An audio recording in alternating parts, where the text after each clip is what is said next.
Hello दोस्तों, आप लोग कैसे हैं। Naveen career academy classes by Naveen sir में आपका हार्दिक स्वागत एवं अभिनंदन है। आप लोगों को आज हम भारतीय संविधान की अनुसूचियों के बारे में बताने जा रहे हैं। इसे सबसे पहले आपको बता दिया जाए कि भारतीय संविधान में जो अनुसूचियां हैं, अनुसूची कहा किसे जाता है। अनुसूची जैसे कोई किताब होती है तो उसमें दूसरा पेज या तीसरा पेज पे एक विषय सूची लिखी गई रहती है पूरे किताब की। उसी तरह भारतीय संविधान की जो किताब है, उसी तरह जो उसमें सूची दी गई है उसी को भारतीय संविधान की अनुसूचियां कहा गया है। तो आइए दोस्तों, मैं आप लोगों को भारतीय संविधान की अनुसूचियों के बारे में बताते हैं। भारतीय संविधान जब बनकर तैयार हुआ था 26 नवंबर 1949 ईस्वी को, भारतीय संविधान जब बनकर तैयार हुआ था 26 नवंबर 1949 ईस्वी को, तो इसमें 8 अनुसूचियाँ थी। इसमें 8 अनुसूचियाँ थी और वर्तमान समय में इस समय 12 अनुसूचियाँ हैं।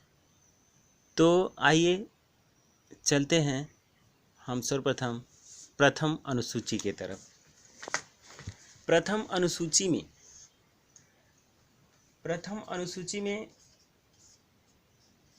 क्या वर्णित है।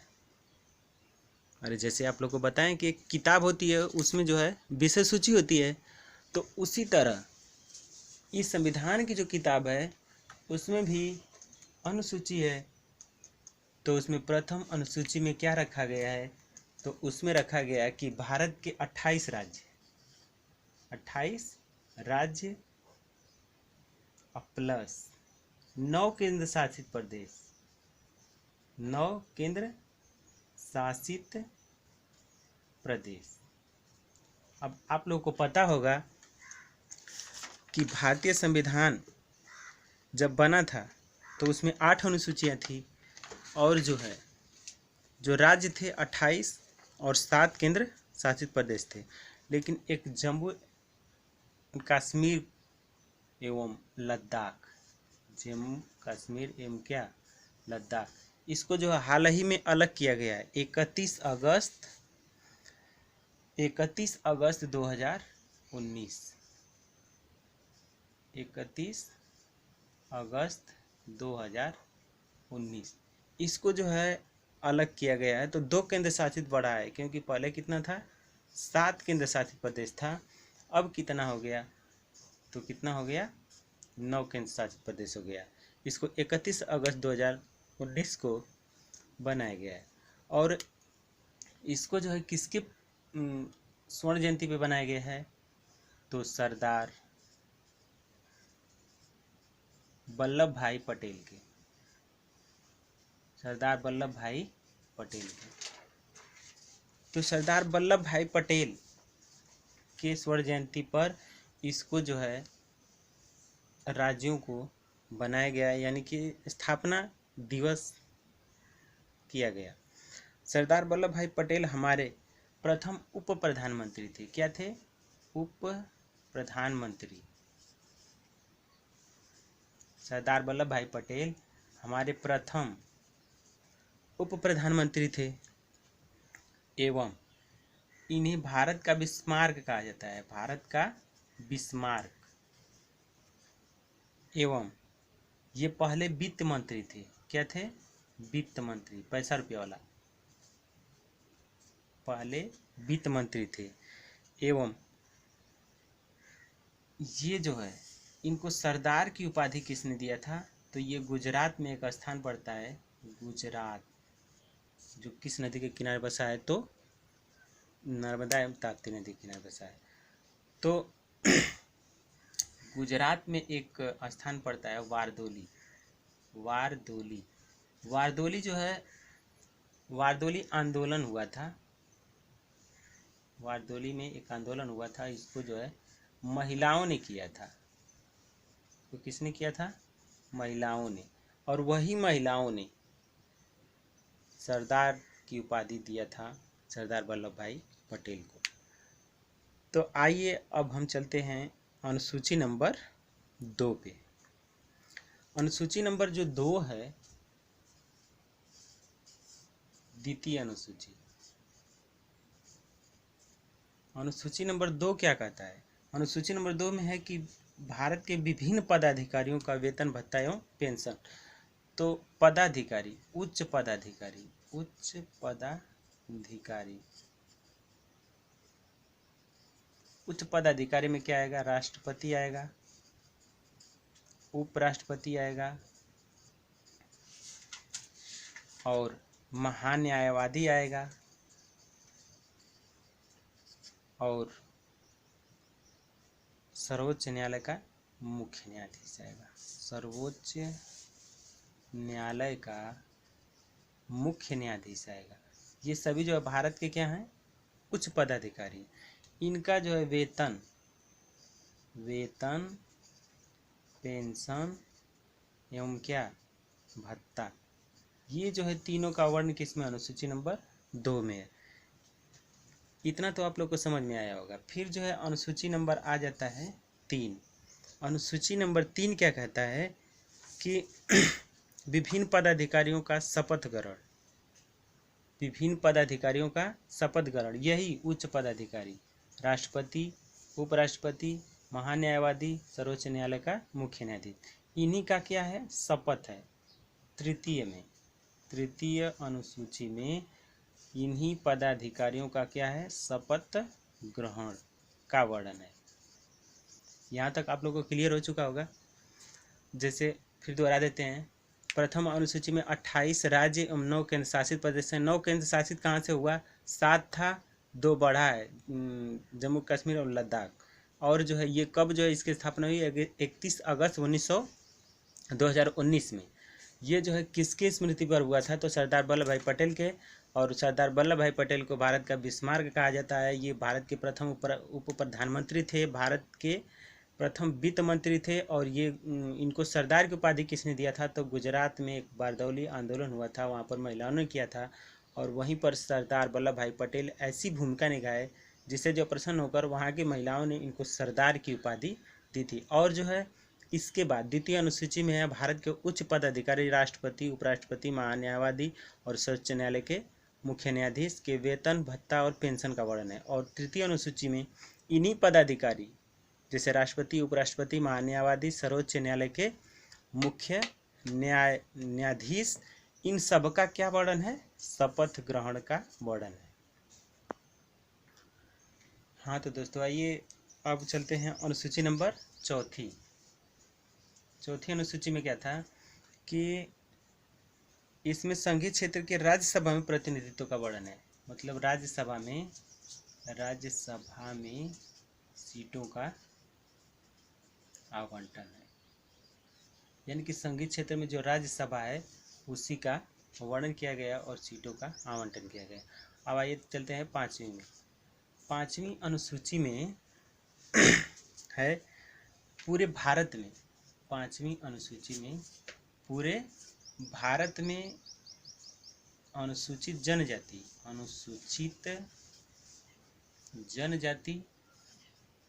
एवं अनुसूचित जाति और अनुसूचित जनजाति के शासन प्रशासन का वर्णन है पूरे भारत में। 5वीं में क्या है? पूरे भारत में अनुसूचित जनजाति और अनुसूचित जाति के शासन प्रशासन की व्यवस्था की गई। और अनुसूची नंबर जो 6 है, 6वीं में, अनुसूची नंबर 6वीं में है कि असम, मेघालय और त्रिपुरा और मिजोरम, मतलब कुछ ऐसे विशेष क्षेत्र हैं जो असम, मेघालय, त्रिपुरा और क्या? मिजोरम, इसमें अनुसूचित जाति और अनुसूचित जनजाति के शासन व्यवस्था है। अनुसूचित जाति और जनजाति के शासन और प्रशासन की क्या है, शासन प्रशासन की व्यवस्था है। ये 6वीं अनुसूची में सिर्फ रिजर्व क्षेत्र असम, मेघालय, त्रिपुरा, मिजोरम, इसमें जो अनुसूचित जनजाति एवं जाति के शासन और प्रशासन की व्यवस्था है। और 7वीं अनुसूची में है केंद्र और राज्य के बीच शक्तियों का बंटवारा, केंद्र राज्य के बीच शक्ति का बंटवारा, ये जो है अनुसूची नंबर 7 में। तो इसमें आएगा संघ सूची, संघ सूची, राज्य सूची और समवर्ती सूची, 3 सूचियां हैं। तो संघ सूची में सिर्फ केंद्र सरकार नियम बनाएगी। इसमें जो है पहले 97 विषय थी, अब कितनी हो गई है, 100। इसमें सिर्फ राज्य नियम बनाएगी और इसमें विषय थी 66 और अब हो गई है 61। और इसमें दोनों मिली जुली सरकार रहेगी यहाँ पर। तो इसमें जो है विषय थी 47 और अब हो गई है 52। तो देखिए ये जो विषय हैं वो विषय क्या होता है, तो इसमें रेल हो गया, बैंक हो गया, ये सब चीज़ किस में आएगा, केंद्र सरकार में। यहाँ पर आ जाएगा पुलिस। और जो समवर्ती सूची है सबसे इम्पोर्टेंट है। जो राज्य सूची है इसमें जो है नियम राज्य बनाएगा, लेकिन राज्य का अहित होने पर संघ भी इसमें हस्तक्षेप कर सकता है। लेकिन संघ सूची में जो 100 विषय है इसमें जो है राज्य हस्तक्षेप नहीं करेगा, संघ अपना नियम बनाता है। इसमें जो है संघ भी अपना हस्तक्षेप कर सकता है और इसमें मिली जुली सरकार रहती है। तो ये समवर्ती सूची सबसे इम्पोर्टेंट है, क्योंकि ये एग्जाम में पूछता है कि समवर्ती सूची लिया कहाँ से गया है, तो ऑस्ट्रेलिया से लिया गया है। ये कहाँ से लिया गया है, ऑस्ट्रेलिया से। ऑस्ट्रेलिया को कंगारुओं का देश कहते हैं। और ऑस्ट्रेलिया की राजधानी कैनबरा और ऑस्ट्रेलिया, ये समवर्ती सूची कहाँ से लिया गया है, ऑस्ट्रेलिया से लिया गया है। और समवर्ती सूची में विषय 47 थे, अब कितने हो गए हैं, 52 हो गए हैं। इसके अंतर्गत आता है हम लोग का शिक्षा, शिक्षा के बाद आता है परिवार नियोजन और आता है जनसंख्या नियंत्रण। ये सब चीज़ किस में आता है, समवर्ती सूची में। इसके बाद आते हैं हम लोग 8वीं अनुसूची में। 8वीं अनुसूची पूरे अनुसूची से सबसे इम्पोर्टेंट है, क्योंकि इसमें भाषाओं का वर्णन है, क्योंकि किसी भी चीज़ के लिए भाषा की ज़रूरत होती है। तो 8वीं अनुसूची में किससे संबंधित है, तो भाषाओं से। भारतीय संविधान जब हमारा बनकर तैयार होता है 26 नवंबर 1949 ईस्वी को, तो इसमें 14 भाषा थी। कितनी भाषा थी, 14 भाषा। लेकिन अब जो है कितनी भाषा हो गई है, 22 भाषा। तो धीरे धीरे बढ़ी। जैसे सिंधी भाषा 1967 में, 1992 में 52वां संविधान संशोधन करके जोड़ गई। और जो है सिंधी सबसे पहले पूछता है कि सबसे पहले कौन भाषा जोड़ी गई 14 के बाद, तो सिंधी भाषा जोड़ी गई। और बाद में कौन जोड़ी गई, तो कोंकणी जोड़ी गई, बोडो जोड़ी गई। बाद में कौन जोड़ी गई, तो बोडो जोड़ी गई। तो यही पूछता है कि सबसे पहले कौन जोड़ी गई, सिंधी, और सबसे बाद में कौन जोड़ी गई, तो बोडो। और सिंधी के बाद कोंकणी, मणिपुरी और नेपाली, ये सब जो है, मैथिली, संथाली, डोगरी, ये सब जो है जोड़ी गई। इसके बाद हम लोग चलते हैं 9वीं अनुसूची। तो 9वीं अनुसूची जो है किससे संबंधित है, तो हाँ, तो चलिए दोस्तों, यहाँ तक तो समझ में आ गया होगा, 8वीं तक। इसके बाद हम चलते हैं 9वीं अनुसूची। 9वीं अनुसूची में हम जो है 9वीं अनुसूची में हम जो है बात करते हैं कि ये जो है अनुसूची संपत्ति अधिग्रहण से संबंधित है। संपत्ति अधिग्रहण, 9वीं अनुसूची संपत्ति अधिग्रहण से संबंधित है, जो संविधान के प्रथम संविधान संशोधन द्वारा जोड़ी गई। प्रथम संविधान संशोधन।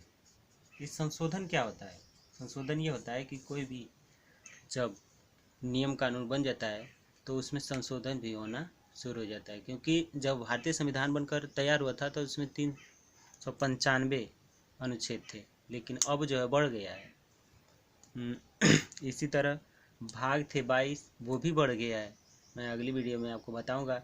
इसके बाद जो है अनुसूची 8 थी तो 9वीं हुई है। तो 9वीं जो है ये संविधान संशोधन करके जोड़ा गया है। संविधान के प्रथम संविधान संशोधन 1951 में। देखिए 1950 में संविधान लागू हुआ और 51 से संशोधन होना शुरू हो गया। तो इसके बाद आते हैं 10वीं। 10वीं में क्या है? 10वीं में है दल बदल। दल बदल, दल बदल क्या कहता है कि कोई भी नेता किसी पार्टी का है तो वो दूसरे पार्टी को अटेंड कर सकता है। ये जो है सुविधा देती है 10वीं अनुसूची। और ये 52वां संविधान संशोधन करके 1985 में जोड़ा गया। कब जोड़ा गया? 1985 में, जब कि 11वीं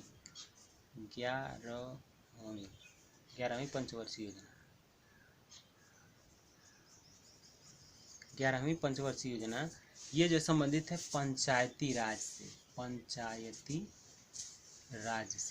पंचायती राज ये पूछता है कि भाग पंचायती राज जो है किस भाग से संबंधित है, तो वो 9वां भाग होता है। ये एग्जाम में पूछा था एक बार टेट के पेपर में कि 11वीं अनुसूची का संबंध किससे है, तो पंचायती राज से। और एक बार और पूछा था कि ये जो है पंचायती राज का संबंध किस भाग से, तो भाग अगर देगा तो उसमें दोस्तों 9वीं होगा, 9वां भाग होगा।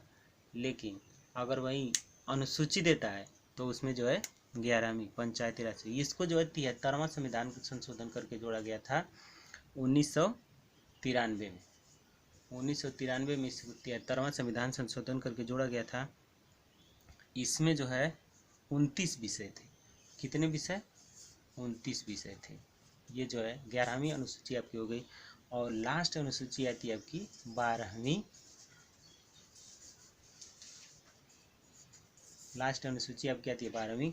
और 12वीं अनुसूची का संबंध है नगर पालिका से। नगर पालिका जैसे ग्राम पंचायत का जो मुखिया होता है वो प्रधान होता है, उसी तरह नगर पंचायत का मुखिया होता है, उसे सभासद कहते हैं। तो 12वीं अनुसूची का संबंध किससे है? नगर पालिका से। और इसको 74वां संविधान संशोधन करके 1993 में जोड़ा गया। कब जोड़ा गया? 1993 ईस्वी में जोड़ा गया था, ठीक ना। और इसमें विषयों की संख्या कितनी थी? 18। तो इस तरह हम जो है भारतीय संविधान की जो अनुसूचियां हैं उसको क्लियर किए हैं। आप लोगों को याद हुआ होगा अनुसूचियों की संख्या पहले 8 थी, अब 12 हो गई। और सबसे अंत में जो भाषा जोड़ी गई थी बोडो। और मूल अधिकार कितने हैं? तो मूल अधिकार हैं 6, पहले 7 थे। और मूल कर्तव्य कितने हैं? मूल कर्तव्य पहले 10 थे, अब कितने हो गए? 11 हो गए। और इसको लिया गया है अमेरिका से। मूल अधिकार को लिया गया अमेरिका से और मूल कर्तव्य को लिया गया है रूस से। इस तरह हमको ऐसा लग रहा है कि आप लोगों को अच्छी लगेगी वीडियो। इसे लाइक करिएगा और सब्सक्राइब करिएगा। धन्यवाद।